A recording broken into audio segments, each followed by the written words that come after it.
కొంత సమయము పరిశుద్ధ గ్రంథంలో నుండి దేవుని వాక్యం ధ్యానం చేసుకుందాం. చూద్దాం రండి. బైబిల్ గ్రంథం తెచ్చినట్లయితే యోబు గ్రంథము 9వ అధ్యాయము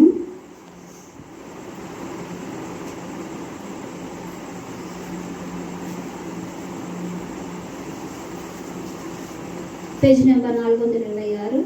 యోబు గ్రంథము 9వ అధ్యాయము 6వ వచనం చదువుకుందాం. పాత నిబంధన గ్రంథంలో నుండి యోబు గ్రంథము 9వ అధ్యాయము 6వ వచనం నుండి 10వ వచనం దాకా. భూమిని దాని స్థలములో నుండి కదిలించువాడు ఆయనే, దాని స్తంభములు అదర చేయువాడు ఆయనే. ఉదయింపవద్దని ఆయన సూర్యునికి ఆజ్ఞాపింపగా అతడు ఉదయింపడు. ఆయన నక్షత్రములను మరుగుపరచును. ఆయన ఒక్కడే ఆకాశ మండలమును విశాలపరచువాడు. సముద్ర తరంగముల మీద ఆయన నడుచుచున్నాడు. 10వ వచనం చదువుదాము. ఎవడను తెలుసుకొనలేని మహత్తైన కార్యములను లెక్కలేనన్ని అద్భుత క్రియలను ఆయన చేయుచున్నాడు. ఇదిగో ఆయన నా సమీపమును గడిచిపోవచ్చున్నాడు, కానీ నేను ఆయనను కనుగొనలేను. ఈ సాయంకాల సమయంలో దేవుడు మనతో ఏం మాట్లాడుతుంటున్నాడంటే, ఆయన కార్యములంట వివరించడానికి, వర్ణించడానికి లెక్కలేనన్ని అద్భుతమైన మహత్తైన కార్యములు మానవుడు చేయగలడా? చేయలేడు. మహత్తైన అద్భుతమైన కార్యములు ఎవరు చేయగలరంటే దేవుడే చేయగలడు. అందుకనే యోబు అంటున్నాడు, ఆయన చేసిన మహత్తైన కార్యములు ఏంటో తెలుసా? భూమిని దాని స్థానములో నుండి కదిలించువాడు ఆయనే. ఇప్పుడు భూమి కదలకుండా నిశ్చలంగా ఉందా? కదులుతుందా? కదులుతుంది. భూమి ఏం చేస్తుందంటే అది చుట్టూ తిరుగుతూ ఉంటుంది. భూమి తిరుగుతుంటే మరి మనం కదలకుండా స్థిరంగా ఉన్నాం, ఎట్లా ఉన్నాం? అది దేవుని సృష్టి. అయితే సైంటిఫిక్ కానీ లేదంటే సోషల్ స్టడీస్ని బట్టి భూమికి గురుత్వాకర్షణ శక్తి, అయస్కాంత శక్తి ఉన్నది. అందుకనే భూమి పైకి తిరుగుతుంటున్నప్పటికీ మానవుడు స్థిరంగా ఉండడం గల కారణం ఏమిటంటే గురుత్వాకర్షణ శక్తి అని అంటారు. కానీ దేవుడంట భూమిని దాని స్థలములలో నుండి కదిలించేవాడు ఆయనే, దాని స్తంభములు అదరచేవాడు ఆయనే. భూమికి కూడా ఏమున్నాయంట? స్తంభాలు ఉన్నాయంట. గృహానికే ఉంటాయి కదా స్తంభాలు, అవును కదా? లేదా పొలం ఉంటే పొలం చుట్టూ ఏముంటాయి? స్తంభాలు, హద్దులు, రాళ్ళుగా పెట్టుకుంటాం. మన గృహం చుట్టూ కూడా హద్దుగా రాళ్ళు, స్తంభాలను పెట్టుకుంటాం. ఒక గృహము కప్పు వేయాలంటే అది ఎక్కడ ఉంటుంది? పిల్లర్స్, స్తంభం మీదే అది ఆధారపడుతుంటుంది. అలానే భూమికి కూడా ఏమున్నాయంట? స్తంభాలు ఉన్నాయంట.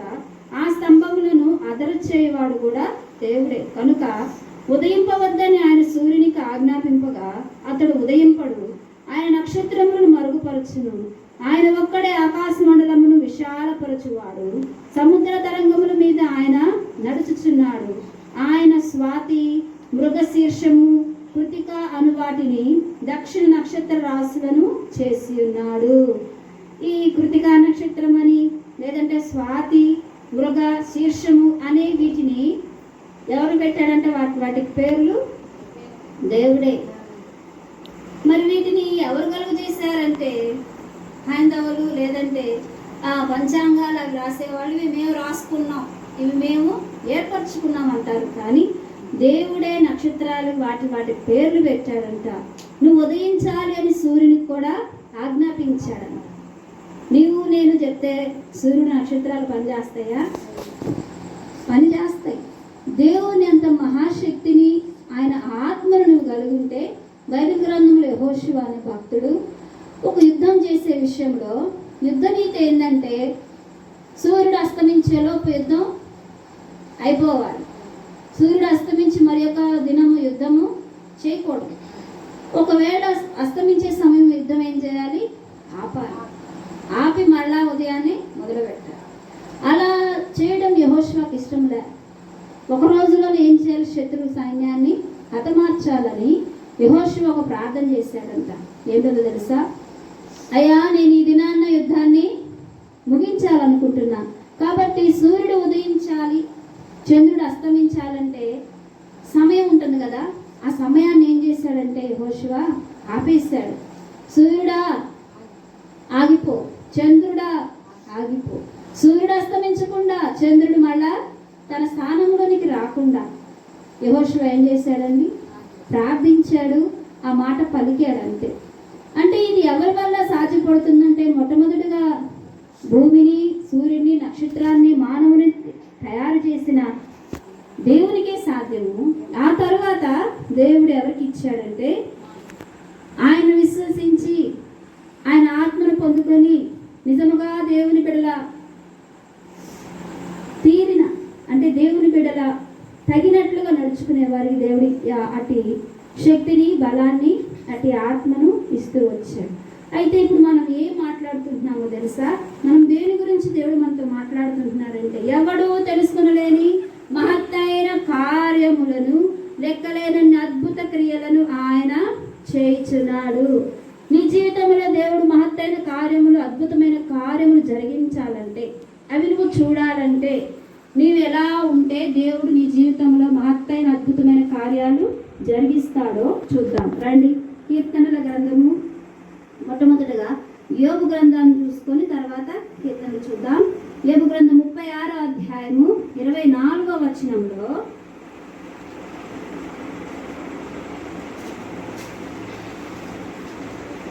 యోబు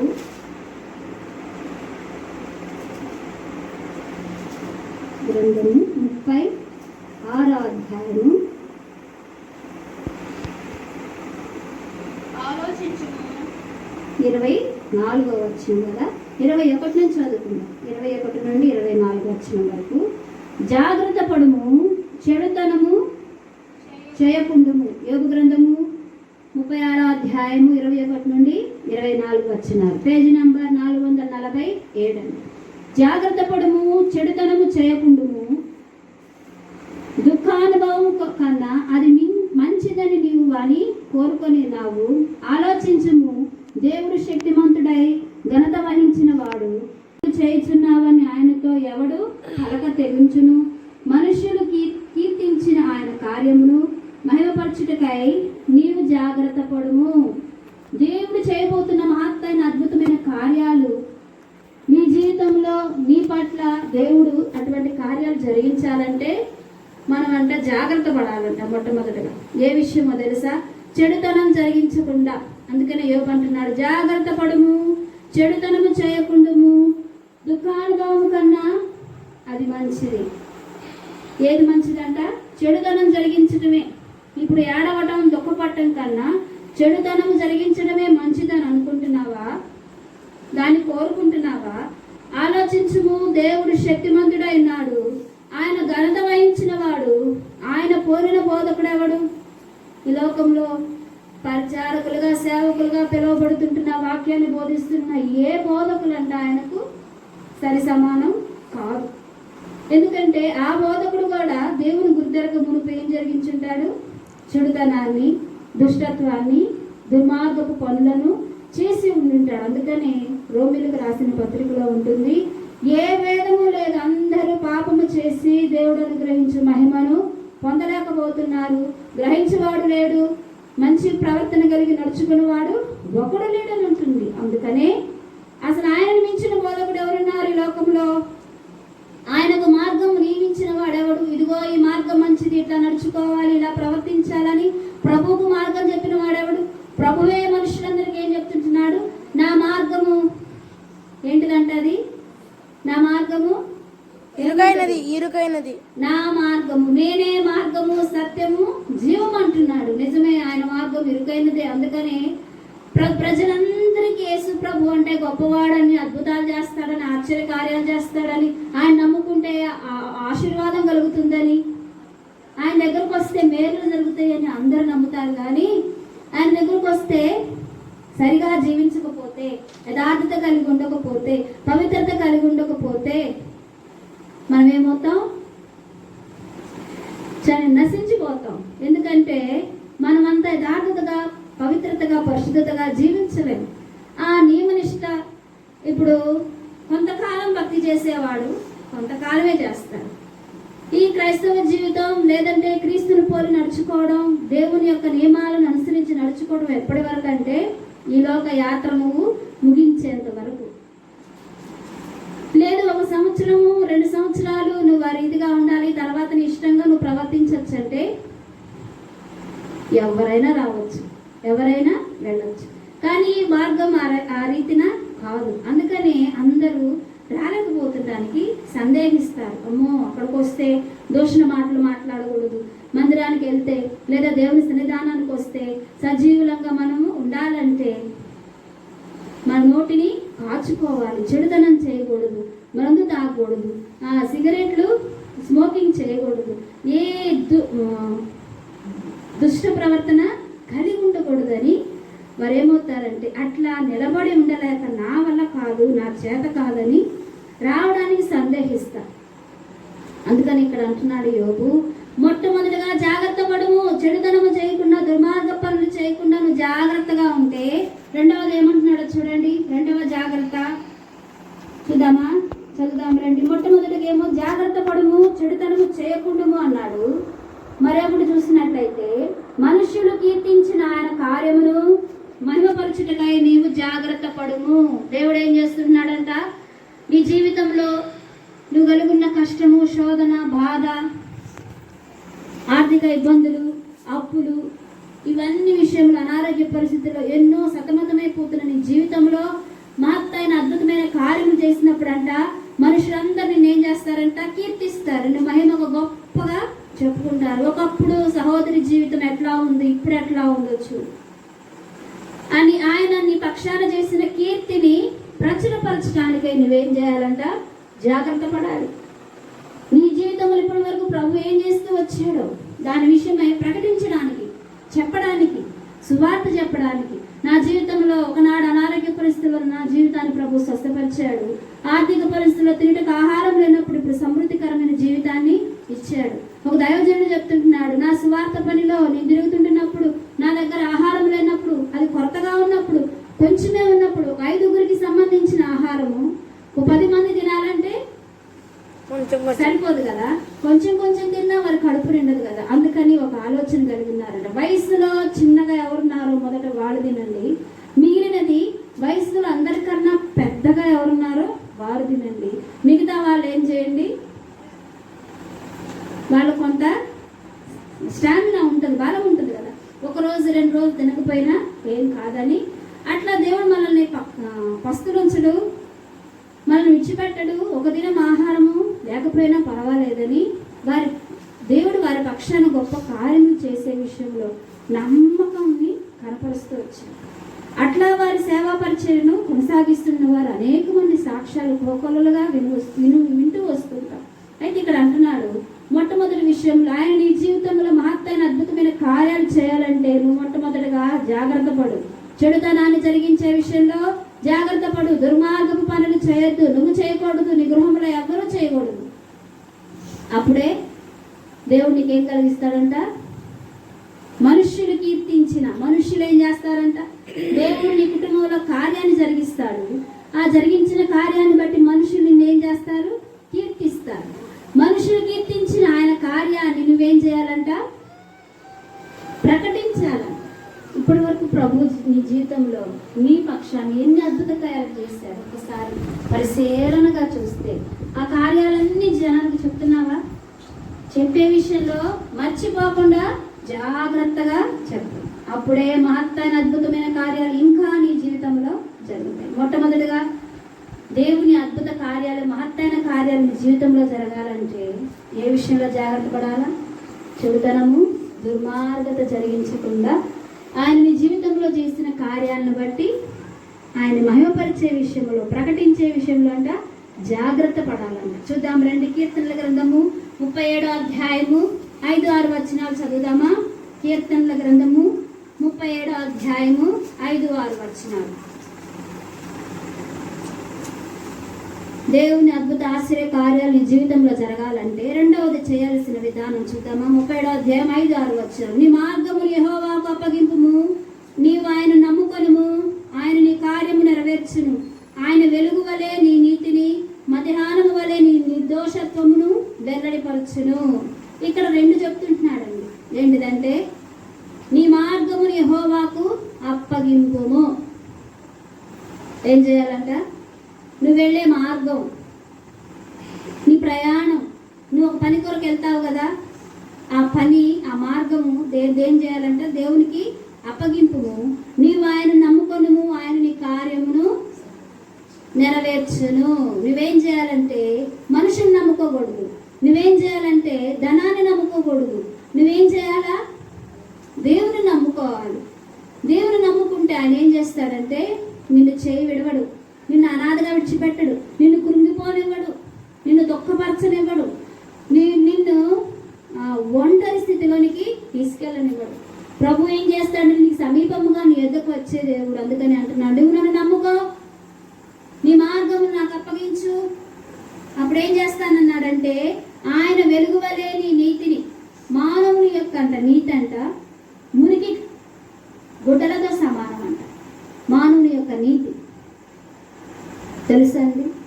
మానవుల మూలముగా మనం చేస్తే మంచి పనులు, నీతి పనులు ఉంటాయి చూడండి, అవి స్వనీతి, మన స్వంత నీతి అంట. ఆ నీతి ప్రభువుకి ఎలా కనపడుతున్నాయో తెలుసా?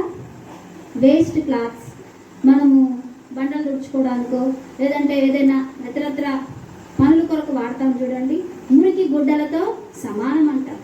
అయితే ఆయన అంటున్నాడు, నీ మార్గము నాకు అప్పగిస్తే, నువ్వు నన్ను నమ్ముకుంటే నా వెలుగును నీకు నీతిగా, చూద్దాం రండి, మధ్యాహ్నం వలె నీ నిర్దోషత్వమును వెల్లడి పరుతును. మధ్యాహ్నం వలె ఆయన ఏం చేస్తాడంట? నిర్దోషత్వాన్ని వెల్లడి పరుస్తాడంట. అంటే దేవుడు ఏం కోరుకుంటున్నాడు? నీ నీతి వెలుగు వలె ఉండాలని, నీ నిర్దోషత్వము మధ్యాహ్నం వలె తేజరిల్లాలని. ఎప్పుడు ఉంటుందో తెలుసా? నీ మార్గాన్ని ప్రభువుకు అప్పగించినప్పుడు నీవు ఏం చేయాలంట? నీ మార్గమును ప్రభు యెహోవాకు అప్పగింపుము, ఆయనను నమ్ముకొనుము, ఆయన నీ కార్యమును నెరవేర్చును. నీ జీవితంలో ఏ కార్యాన్ని నువ్వు తలపెట్టబోతుంటున్నావో ఆ కార్యము జరగాలంటే మొట్టమొదటి నువ్వేం చేయాలి? ప్రభువును నమ్ముకొని ఆయన నీ మార్గాన్ని ఆయనకు అప్పగిస్తేనంట ఆయన నీ నీతిని వెలుగువలే, నీ యథార్థతను మధ్యాహ్నం వలె చేస్తాడంట. నేను నీతి కలిగి ఉన్నాను, నేను యథార్థతను కలిగి ఉన్నాను నువ్వెవరికి చెప్పనక్కర్లా.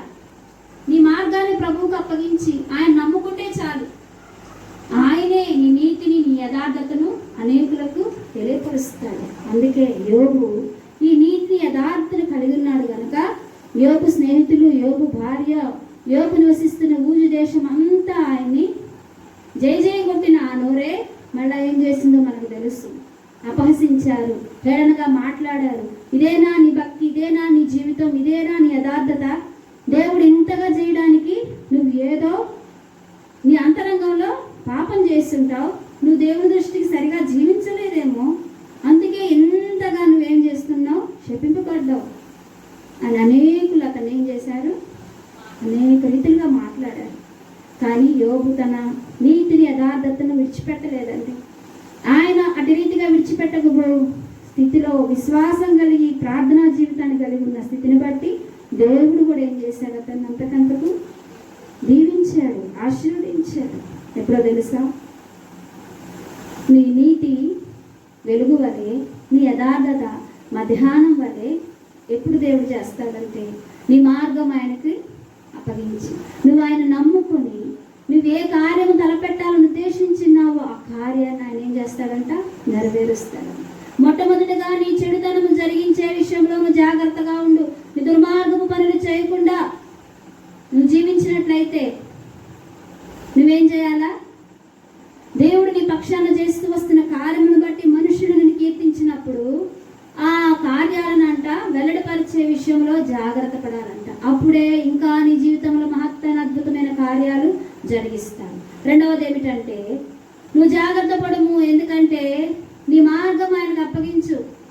నా ఇష్టానుసారంగా నేను వెళ్తా. ఎవరి బిడ్డలు అలానే అనుకుంటారు. తల్లిదండ్రులు ఎంతగా బాధపడతారో, వారి చదువు విషయం ఎంత బాధపడతారు, వారి వివాహ విషయమై ఎంతగా కృంగిపోతారు కదా. నా బిడ్డలకు మంచి వివాహం జరిగించాలి, చక్కగా ఉండాలి, ఒక మంచి గుణవతి అయిన భార్య రావాలి, కుటుంబంగా ఆమె అన్ని విషయంలో యోగ్యతను కనపరచాలని ఎంతగా ప్రార్థిస్తారో, ఎంతగా ఎదురు చూస్తున్న తల్లిదండ్రుల గుండె కోతని ఎవరి బిడ్డలు ఏం చేస్తున్నారు? పట్టించుకోవట్లా. మాకు తెలిసిన ఒక సహోదరి కుటుంబంలో ఇదే జరుగుతూ వచ్చింది. ఏమవుతూ వచ్చిందంటే ఆమె మీద ఎన్నో కోరికలు పెట్టుకున్నారు తల్లిదండ్రులు. కానీ ఆ కోరికలన్నింటినీ ఆ సహోదరి ఏం చేసిందో తెలుసా? నాకు అక్కర్లేదు, మీ కోరికలని నా మీద వేసి అవన్నీ నేను తీర్చాలా అన్నట్లుగా తన ఇష్టానుసారమైన మార్గాన్ని తను ఎంచుకొని ఇంటికి దూరంగా, తన చదువుకు దూరంగా, ఉద్యోగానికి దూరంగా మరి ఒక వ్యక్తితో బయటికి వెళ్ళిపోయిందండి. సపరేట్గా వివాహం చేసుకుంది, తన ఒక జీవితాన్ని కొనసాగిస్తుంది. ఈ రీతిగా చేస్తే తల్లిదండ్రులు ఎంత బాధపడతారు? అవును కదా. నేను సృష్టించిన దేవుడు ఇంకా అధికంగా బాధపడతాడు. కనుక నీ చెడుతనాన్ని, దుర్మార్గాన్ని నువ్వు విడిచిపెడితే దేవుడు నీ జీవితంలో మహత్తైన అద్భుతమైన కార్యాలు జరిగించేదే. కనుక మూడవది చివరిగా చూసుకొని ప్రార్థన చేసుకుందాం. చూద్దాం రండి.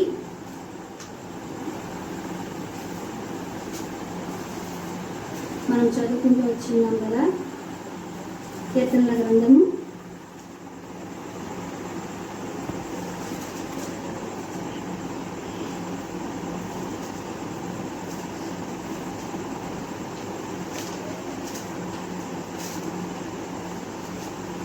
చివరిగా మేము మార్చుద్దాం.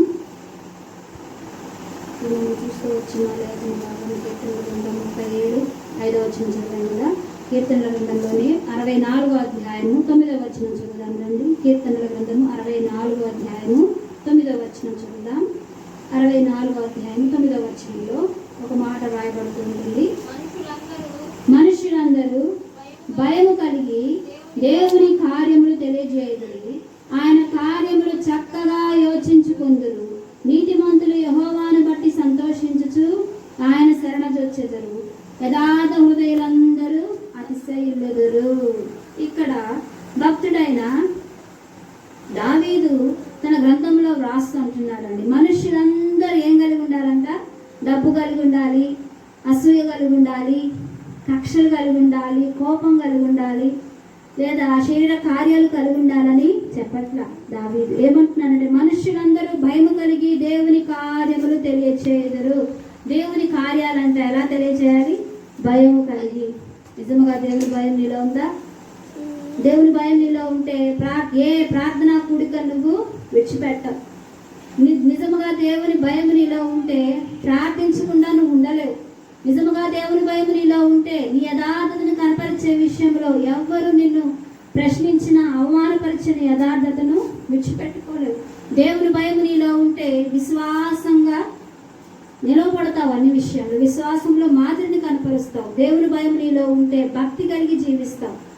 ఇవేమీ నువ్వు కలిగి జీవించకుండా దేవుని భయం నీలో లేకుండా ఉంటే దేవుడు నీ జీవితంలో కార్యం ఎలా జరిగిస్తాడండి? ఒకసారి ఆలోచన చేస్తే రక్షింపబడినప్పుడు దేవుని ఎంత శ్రద్ధాభక్తి నిలిపావు, ఎంత భయభక్తులు కలిగి ఉన్నావు. ప్రార్థనా జీవితంలో నియమం తప్పకుండా గృహకూడికలు కానీ, ఇంటిలో ఏకాంత ప్రార్థన కానీ, ఉపవాస ప్రార్థన కానీ, వ్యక్తిగత ప్రార్థన కానీ ఏమి ప్రార్థన జరిగిస్తూ వచ్చి ఉన్నావు. ఇప్పుడు ప్రార్థన అంటే ఏమైంది? ఆ ప్రభు చూస్తున్నాడుగా, నా పరిస్థితి అంతా ఆయనకు తెలుసు కదా, నా కష్టం తెలుసు, ఇంతగా పనిచేసి వచ్చాను, ఇప్పుడు ప్రార్థించుకోవడానికి నా శరీరం సహకరించట్లా. అందుకని నేనేం చేస్తానంటే మంచం మీద బోర్లాగా ఇళ్ళకలగా పడుకొని ప్రభా ప్రభా ప్రభా ఉదయం అంతా అలసిపోయానయ్యా, ఇప్పుడు ప్రార్థించడానికి శరీరం సహకరించట్లేదయ్యా, దయతో క్షమించయ్యా, రాత్రంతా కాపాడయ్యా, యేసు నామమున ఆమేన్. ఈ 2 మాటలు అనుకొని కళ్ళు మూసుకొని నిద్రపోతున్నావు. అది ఎంతవరకు కరెక్ట్ అండి? అందుకని అక్కడ అంటున్నాడు దావీదు, దేవుని యందు భయము కలిగి మనుషులందరూ భయము కలిగి దేవుని కార్యములు తెలియజేయుదురు, ఆయన కార్యములు చక్కగా యోచించుకొందురు. ఏం చేయాలంట? భయము కలిగి ఉంటే చక్కని యోచన అంటే చక్కని ఆలోచన దేవునికి ఇస్తాడు. దేవుని యందు మనుషులందరూ దేవుని యందు భయం కలిగి ఉంటే దేవుడు ఏం చేస్తాడు? చక్కని ఆలోచన ఇస్తాడు. నువ్వు ఏ పని చేయాలి, నువ్వు ఏ స్టడీ జరిగించాలి, నువ్వు ఎక్కడ ఉద్యోగం చేయాలి, నువ్వు ఎక్కడ పని చేయాలి, నువ్వు ఎక్కడ నిలవబడాలి, నువ్వు ఎక్కడ కూర్చుండాలి, నువ్వు ఎక్కడ ఎవరితో మాట్లాడాలి. అందుకనే పరిశుద్ధ గ్రంథంలో ఒక మాట రాయబడుతుంది, నీ మాటలంట అపవాది చిక్కపరచకుండా దేవుడు ఏం చేస్తాడంట? జ్ఞానాన్ని ఇస్తాడంట, చక్కని ఆలోచన ఇస్తాడంట. అందుకని ఒక మాట రాయబడుతుంది, యెహోవా యందు భయభక్తులు కలిగినట్టే జ్ఞానానికి మూలం. నువ్వు జ్ఞానం కలిగి ఉన్నావా అంటానికి ఆధారం ఏంటో తెలుసా? దేవుడు అంటే నీకున్న భయభక్తులే. నువ్వు భయము భక్తి కలిగి ఉంటే దేవుడు నీకేమిస్తాడు? జ్ఞానాన్ని ఇస్తాడు, చక్కని ఆలోచన ఇస్తాడు. కనుక 3 విషయాలు చూస్తూ వచ్చాడు. ఆయన మహత్తైన అద్భుతమైన కార్యములు ఎవరు వివరించగలరు? భూమి సహితము, ఆకాశము సహితము, సూర్యుని సహితము, నక్షత్రాలు సహితము వాటికి పేర్లు పెడుతూ వచ్చాడు. ఉదయించొద్దని సూర్యుని కూడా ఆయన ఏం చేస్తూ వచ్చాడంట? ఆజ్ఞ ఇస్తే దాన్ని కట్టుబడి జీవిస్తుందంట. కానీ మానవుడు ఆయన చేస్తున్న అద్భుత కార్యాలు, ఆశ్చర్యమైన కార్యాలు, మహత్తైన కార్యాలను చూచుటకు గ్రహించుటకు తెలివి లేదు. ఎందుకంటే జాగ్రత్తగా చెడుతనాన్ని చేస్తున్నాడు. ఎవ్వరు చూడకుండా, నా తండ్రికి తెలియదు, నా భార్యకు తెలియదు, నా బిడ్డలకు తెలియదు లేరండి.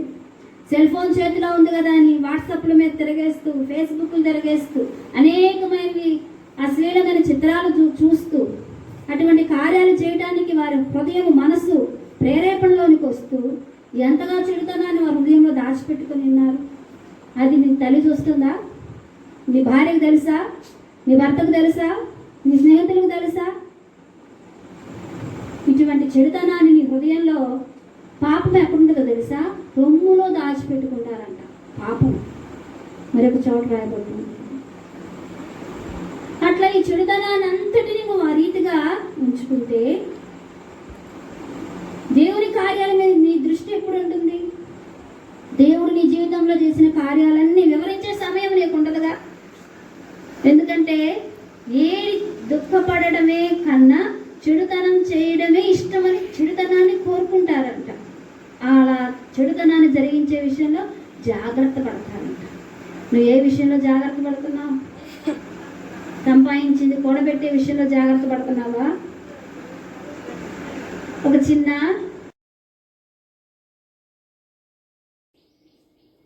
పరిశుద్ధ గ్రంథంలోని దేవుని మాటలు చూద్దాం రండి. మనుషులందరూ భయము కలిగి దేవుని కార్యములు తెలియచేయుదురు, ఆయన కార్యములు చక్కగా యోచించు కొందరు. దావీదు కీర్తనకారుడైన దావీదు అంటున్నాడు, దేవుని అద్భుత ఆశ్చర్య కార్యములు చూడాలంటే మానవునికి ఏముండాలంట? దేవుని అందరి భయము కలిగి జీవించాలి. 4వ చూద్దాం రండి. ఇర్మియా గ్రంథము చూద్దామా?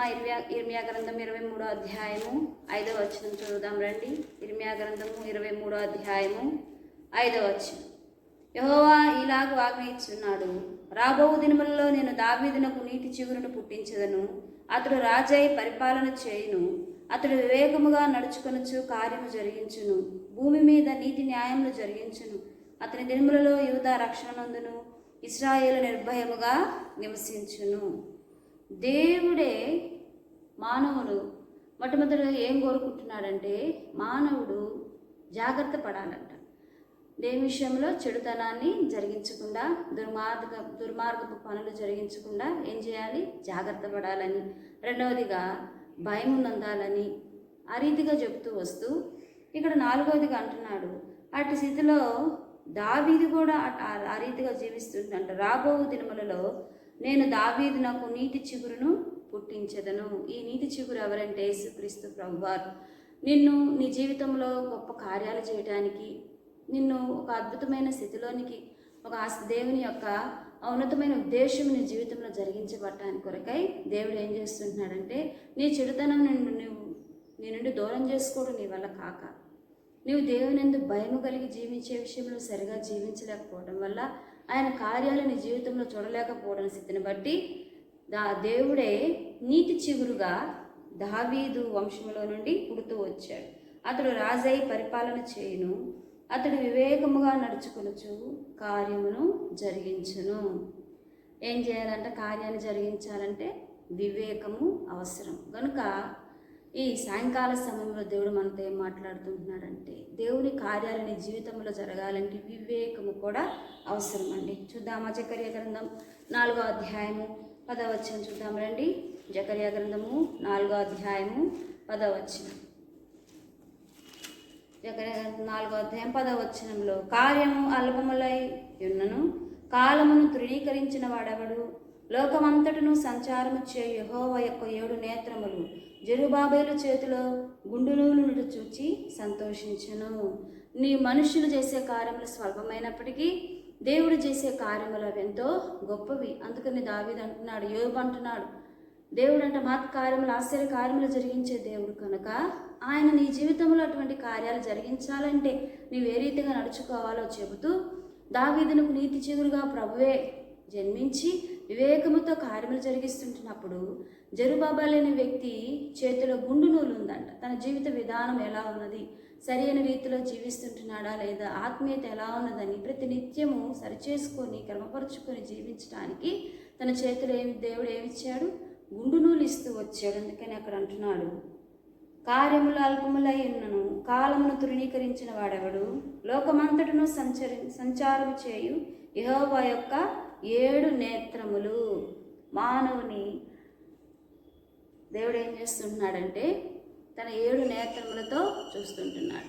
నువ్వు ఎక్కడ ఏ కార్యము చేసినా, నువ్వు ఎక్కడున్నా, ఏ పరిస్థితిలో నువ్వు ఉన్నప్పటికీ నీ జీవిత విధానాన్ని సరిచేయడానికి, నీ స్థితిని బాగు చేయడానికి నువ్వు చేస్తున్నది నీ తల్లి, నీ తండ్రి, నీ సంబంధులు ఎవ్వరూ చూడకపోయినా చూసినా ప్రభు యొక్క 7 నేత్రాలతో ఆయన ఏం చేస్తున్నాడంట, చూస్తుంటున్నాడు. కనుక నువ్వు ఎలా నడుచుకోవాలో తెలుసా?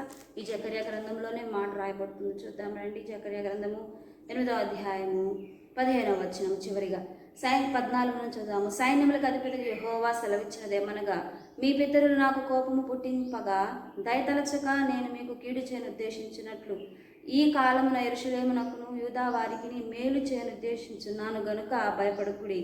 మీరు చేయవలసిన కార్యములేవనగా, మునుపు దేవుడేమో ఇలా ఉంటే, నువ్వు ఇలా నడుచుకుంటే, నువ్వు భయం కలిగి ఉంటే, నీ చెడుతనాన్ని, నీ దుర్మార్గతను నీ నుండి దూరం చేసుకుంటే అప్పుడు నీ జీవితంలో దేవుని అద్భుత కార్యాలు చూస్తావని, మనతో కాదండి, ఈ జనరేషన్తో కాదు, గత కాలంలో మన పితరుల కాలంలోనే దేవుడు సెలవిస్తూ వస్తుంటే పితరులంటే ఆయన మాట వినలేదంట. ఏం చేస్తూ వచ్చారంటే ఆయనకు భయపడలేదు. యూదా వారికి మేలు చేయని ఉద్దేశించున్నాను కనుక భయపడకుండా ఉండమంటుంటే వారు ఆయన కోపం పుట్టించి దయతలచక కీడు చేస్తూనే వచ్చారు. కనుక మీరు చేయాల్సిన పనులేంటో తెలుసా అని ఎంత చక్కగా చెప్తుంటున్నాడు చూడు ఈ జకర్యా గ్రంథంలో. ప్రతివాడు తన పొరుగు వానితో సత్యమే మాట్లాడవలెను, సత్యమును బట్టి సమాధానకరమైన న్యాయమును బట్టి మీ గుమ్మములలో తీర్పు తీర్చవలెను. ప్రతి పొరుగువాడు వానితో ఏం చేయాలంట, సత్యమే మాట్లాడాలి. నిజము పలుకువాడే, హృదయపూర్వకంగా నిజము పలుకువాడేనంట దేవునికి ఎంతో ఇష్టమంట. హృదయపూర్వకంగా నిజం పలుకుతున్నావా? నీ తండ్రితో, నీ తల్లితో, నీ భార్యతో, నీ బిడ్డలతో, నీతోటి సహవాసంగా ఉన్న వారితో, నీ వ్యాపారంలో, నువ్వు చేస్తుంటున్న ఉద్యోగంలో ఎదుటివారితో ఎట్లుంటున్నావు? సత్యమనే పలకమని దేవుని వాక్యం సెలవిస్తుంటుంది. చేయవలసిన పనులు, కార్యములు చూడండి. పొరుగువారి మీద ఎవడునో దుర్యోచన యోచింపకూడదు, అబద్ధ ప్రమాణము చేయని ఇష్టపడకూడదు, ఇటువన్నీ నాకు అసహ్యములు. ఇదే యెహోవా వాక్కు. నువ్వు చెడుతనం చేయకుండా, దుర్మార్గం చేయకుండా ఇంకేం చేయాలంటే ఆయన నీ పక్షాన చేసిన కార్యాలను ఏం చేయాలి, జ్ఞాపకం చేసుకో. దాన్ని జాగ్రత్తగా అనుసరించి ఇతరులకు చెప్పే విషయంలో నువ్వు మర్చిపోకుండా ఉండు. దేవునికి భయపడి జీవించు. అప్పుడు నీ జీవితంలో దేవుడు గొప్ప కార్యాలు చేస్తాడు. అంత మాత్రమే కాకుండా నువ్వు సత్యమే పలకాలి. నువ్వు ఎలా ఉండాలంటున్నాడంటే అక్కడ నీ పొరుగువాని మీద దుర్యాలోచన చేయకూడదు అంటున్నాడు. అబద్ధ ప్రమాణమును ఇష్టపడకుండా ఉండమంటున్నాడు. ఇవన్నీ దేవునికంట అసహ్యమైనవంట. ఈ సాయంకాల సమయంలో దేవుడు మనతో ఏం మాట్లాడుతుంటున్నాడంటే, యోబు గ్రంథంలో మనం చూస్తూ వచ్చాము కానీ మొట్టమొదట చదువుదాం రండి. ఆ మొట్టమొదట మనం చదువుకుంటూ వచ్చిన లేఖన భాగం చూసుకున్నట్లయితే, ఎవడు తెలుసుకునలేని మహత్తైన కార్యములను, లెక్కలేని అద్భుత క్రియలను ఆయన చేయుచున్నాడు. ఇదిగో ఆయన నా సమీపమున గడిచిపోచున్నాడు కానీ నేను ఆయనను కనుగొనలేను. ఎందుకు కనుగొనలేకపోతుంటున్నావో తెలుసా? భక్తులు వారు చెబుతూ వస్తుంటున్న అనుభవాలు, నువ్వు ఇంకా సరైన రీతిలో నడుచుకోకపోవడాన్ని బట్టి, నువ్వు ఇంకా ఆత్మీయతలోనికి ఆయనకు అనుగుణంగా జీవించలేకపోవడాన్ని బట్టి అక్కడ ఏమవుతుందంటే ఆయన కార్యాలను, ఆయన ఎదుటి నుండి దాడిపోతుంటున్నప్పుడంట, ఆయన గడిచిపోతున్నది కూడా చూడలేని స్థితిలో వెళ్ళిపోవడానికి గల కారణం ఏమిటంటే సత్యం పలకపోవటం, దుర్యాలోచనలు చేయటం ఆపకుండా ఉండటం, సత్య ప్రమాణం లేకుండా అబద్ధ ప్రమాణాలు చేసే విషయంలో నువ్వు ఆసక్తిని కనపరచడం. ఇవన్నీ నీ జీవితంలో పెట్టుకుంటే దేవుని కార్యాలు ఏమాత్రము నీ జీవితంలో అనుమతించబడవండి. దేవుని మహత్తైన అద్భుత కార్యములు చూడాలంటే మొట్టమొదటిగా మనం చేయకూడనివి చేయవలసినవి దేవుడు మనతో మాట్లాడుతూ వచ్చాడు. కనుక ఇటు రీతిగా మనల్ని మనం కట్టుకోవాలి, మన కుటుంబాలను మనం నిలబెట్టుకోవాలి. దేవుని సన్నిధానములో నిత్యము ప్రార్థించే వారముగా ఉంటే దేవుడు మన హృదయవాంఛలు తప్పక తీరుస్తాడు.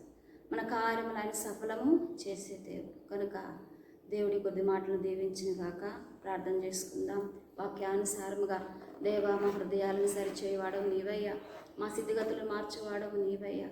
మేము ఎట్లుంటున్నాం దేవా? మహత్తైన అద్భుత కార్యములు మా జీవితంలో జరగాలంటే మేము చేయకూడనివి, మీకు ఆయాసకరమైనవి ఏవో మాకు తెలియపరుస్తూ వచ్చావయ్యా. వాటిని మా హృదయంలో నుండి, మా జీవితాల్లో నుండి, కుటుంబాల్లో నుండి తొలగించి వేసుకుంటే నీ మహత్తైన కార్యములను, నీ వెలుగును, నిర్దోషత్వం మాకు కనపరిచే దేవుడు కదా దేవా. మా జీవితాలు వెలుగుమయమై నేను సంతోషపెట్టే బిడ్డలుగా ఉంటూ సహాయం దయచేయమని ప్రార్థన చేసుకుంటాం. మోకరించండి.